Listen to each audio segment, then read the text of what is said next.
오늘 명사수의 명의, 과연 어떤 분이 오셨을까요? 오늘의 명의를 소개합니다. 비만 관리, 지금 시작하면 내일이 더 가벼워집니다. 건강한 내일을 위해 오늘부터 시작하세요.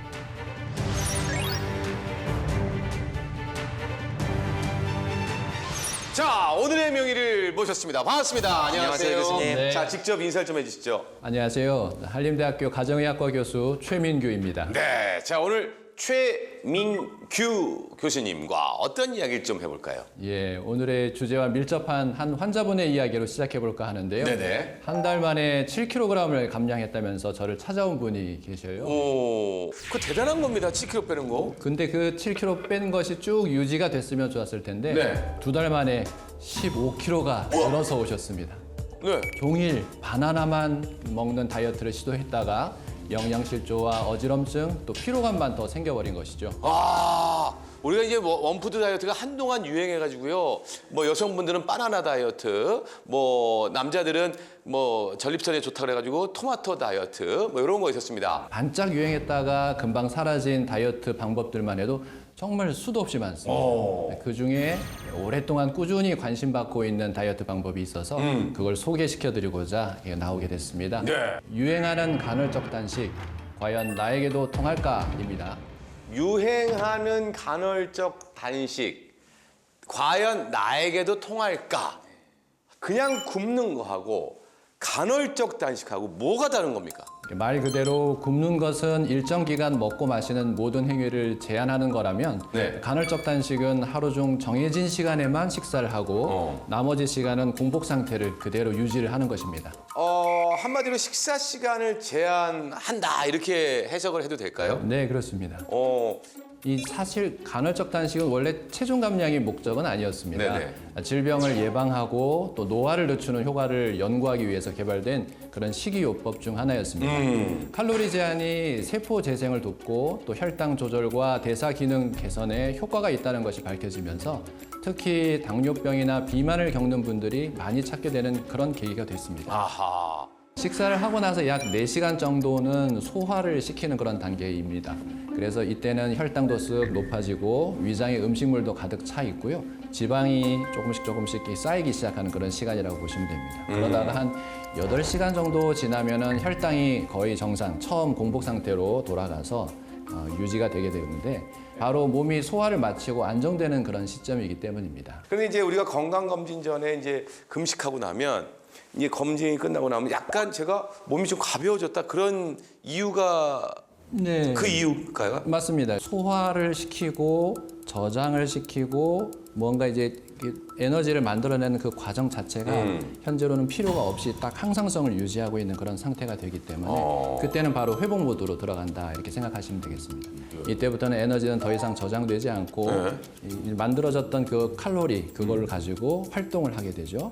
오히려 그 칼로리가 좀 부족해지게 되면은 지방을 조금씩 태우기 시작하게 되고요.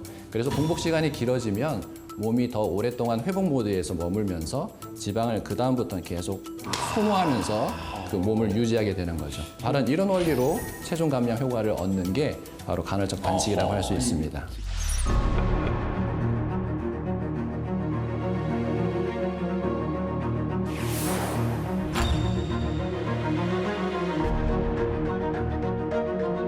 간헐적 단식? 이것은 어느 정도 굶고 어느 정도 먹고 뭐가 다른지 좀 설명을 좀 부탁드리겠습니다. 예. 간헐적 단식은 하루 중 일부 시간만 공복을 유지하면 되니까 다른 다이어트에 비해서는 장기적으로 실천하기가 훨씬 쉽다고 볼 수 있습니다. 예를 들어서 16대 8 정도의 그 방식은 하루에 8시간만 식사를 열심히 하고 나머지 16시간은 공복을 유지하는 거라서 예. 일상생활에 크게 지장을 주지 않고도 계속할 수 있죠. 12대 12, 그러니까 12시간 공복하고 12시간 식사하고 예. 그렇게 추천을 하기도 하거든요. 아, 그러니까 그래요? 크게 뭐 한두 시간 조금 땡겨서 드신다고 해서 그게 뭐 잘못된 간헐적 단식이다 이렇게 말씀드릴 수는 없는데 분명한 거는 그걸 규칙적으로 계속 시행하느냐 못하느냐 거기에 문제가 있다고 보시면 되겠습니다. 저도 해봤는데 이 밤에 이 먹방 나오잖아요. 이게 이 저녁 시간을 더 어려운 것 같아요. 저녁에 야식 프로 뭐 이렇게 나오면은 저도 참기 어려운 건 마찬가지입니다. 네네네. 사실 간헐적 단식 자체가 야식을 피하게 만들기 위해서 그렇게 설계된 거라고 보시면 됩니다. 우리 몸은 낮에 일하고 밤에는 쉬게끔 되어 있어서 먹어서 활동해야만 하는 그 시간에 필요한 칼로리가 저녁 시간에는 필요가 없게 되는 것이거든요. 어허. 근데 그 시간대에 식사를 하게 되면은 남는 칼로리가 그냥 생겨버리는 겁니다. 네. 저녁 시간에. 네. 남는 칼로리는 전부 다 내장 지방으로 딱 보관이 된다.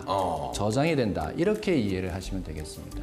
이분은 체중이 급격하게 늘다 보니까 뭐 체질량 지수 40을 넘겨서 초고도 비만이 되었고 예. 무릎에도 많이 무리가 가서 또 발목에도 무리가 가서 아파서 걷기 힘들 정도로 체중이 급격하게 증가된 상태였고요. 가족력으로 당뇨 고혈압 가족력이 있었는데 이분이 30대가 돼서 급격하게 체중이 늘어나니까 고혈압과 당뇨병, 고지혈증까지 아이고. 갑자기 생긴 그런 상태가 되어서 어허. 건강이 매우 좋지 않은 상태로 오셨습니다. 네네.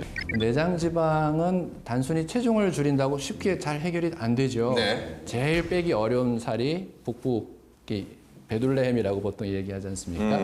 몸은 저장된 지방을 에너지원으로 쓰기 시작하는데 이때 내장 지방을 먼저 소모하려는 그런 경향이 생깁니다. 저장하게 되는 그 지방이 점점 적어지면서 계속 꾸준히 그 간헐적 단식을 유지하다 보면은 내장 지방이 조금씩 아주 눈에 보이지 않을 수는 있겠지만 결국에는 내장 지방, 허리둘레가 많이 줄어든다. 저는 이제 아까 그 보여주신 그런 체형이신 분이 응급실에 들어오시면요. 네. 자동 긴장이 됩니다. 아, 왜요? 그런 분들이 아까 말씀하신 여러 가지 질환도 있을 수 있고 특히 이제 응급 처치를 할 때 굉장히 불리합니다. 아하. 예, 뭐 기도 확보를 할 때도 힘들고 뭐 혈관을 잡을 때도 힘들고. 그러니까 비만 환자는 뭐 평상시에 질환도 문제지만 응급 상황일 때 더 힘들어지는군요. 그렇죠. 응급 상황이 거의 모든 면에서 불리합니다. 이분은 40대 중반 여성분인데요. 키가 한 160에 체중이 80kg 정도 되셨고 체질량 지수는 31 정도 되셨어요. 비만, 허리둘레가 또 90cm 정도를 보여서 복부 비만 상태이셨습니다. 이분은 주부셨는데 네. 아이들 뭔가 간식 챙겨주실 때 같이 먹었던 그런 간식과 빵을 좀 줄이고 네. 역시 식사 시간을 좀 관리하는 그런 간헐적 단식을 처방을 했었고요. 네네. 처음에는 12대 12, 그러니까 12시간 식사하시고 12시간 금식하시는 그런 방식을 하다가 점차로 이제 16대 8, 16시간 금식하시고 8시간 식사하시는 조금 어려운 단계까지 그렇게 계속 늘려가셨습니다. 그래서 현재는 이분은 정말 성공하셔가지고 20kg 정도 계속 체중을 줄여놓고 운동하시면서 꾸준히 유지하고 계신 아주 성공적인 사례입니다. 오호.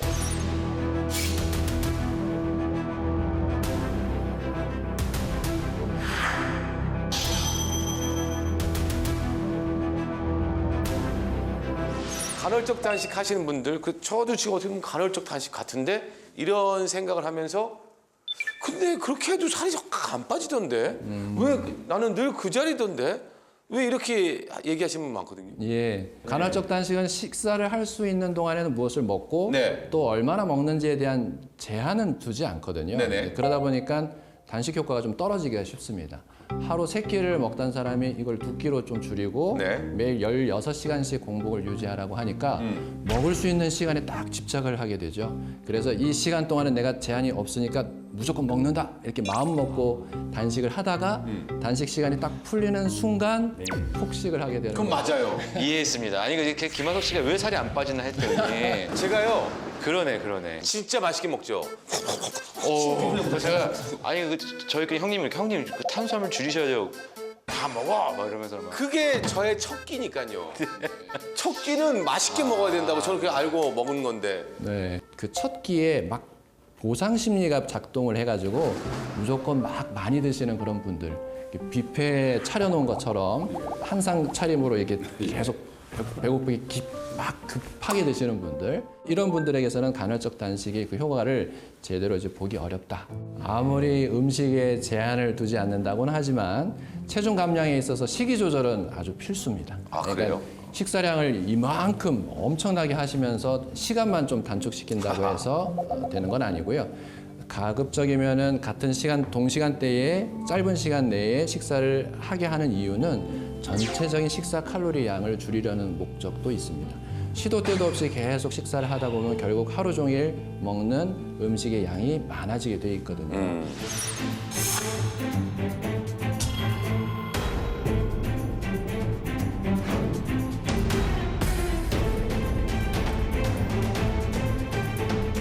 간헐적 단식을 포함한 어떤 다이어트 방법들도 대개 2, 3개월 정도를 딱 하게 되면은 결국 정체기가 오게 되거든요. 네네. 우리 몸은 이제 칼로리가 조금 덜 들어오게 되면 거기에 적응을 해서 절전 모드로 딱 들어갑니다. 그러면 웬만하면은 에너지를 안 쓰고 그 몸을 딱 유지하려고 하게 되거든요. 그때 환자분들이 하는 말이 물만 먹어도 살이 찐다 이렇게 말씀하시거든요. 맞아요. 남들보다 조금 먹는데 계속 살이 찐다 이렇게 말씀을 하십니다. 이분들은 실제로 나중에 보면은 대사율이 기초 대사율이 뚝 떨어져 있습니다. 체중을 뺄 때는 근육도 같이 빠지거든요. 네네. 그러다 보니 기초 대사율이 뚝뚝뚝 떨어진 상태로 항상성을 유지하는 그 체중이 딱 된 상태예요. 그런 상태에서 다시 계속 그 유지를 하더라도 체중이 안 늘다가 살짝이라도 칼로리를 조금 더 섭취를 하게 되면 기초 대사율이 떨어져 있는 상태에서 에너지가 조금 더 들어오니까 네네네. 확실히 이전보다는 남는 잉여 칼로리가 더 많아지게 돼서 네. 결국 다시 체중이 늘게 되는 그런 상태가 되는 거죠. 네. 이제 운동을 필수로 해야겠네요. 그럼요. 그럼 어떤 운동 추천을 좀 해주셔야 될 것 같습니다. 네. 기본적으로 유산소 운동과 근력 운동 모두 필요한데요. 네네. 허벅지 같이 이제 끊임없이 움직이는 네. 그런 큰 근육들 있죠. 네. 수영하려면 계속 발을 차야 되니까 네네네. 허벅지를 계속 써야 되죠. 사이클 같은 경우. 그다음 등산을 꾸준히 하신다든지 이런 운동들은 허벅지 근육을 계속 단련시켜주는 그런 운동이기 때문에 일주일에 한 주 3회 정도 계속 즐기시면 좋겠고요. 체중 관리는 어느 한 가지만으로는 결국 이렇게 해결하기가 어렵습니다. 생활 습관 전체를 관리하고 본인에게 맞는 식사와 운동을 선택해서 꾸준히 하셔야 됩니다.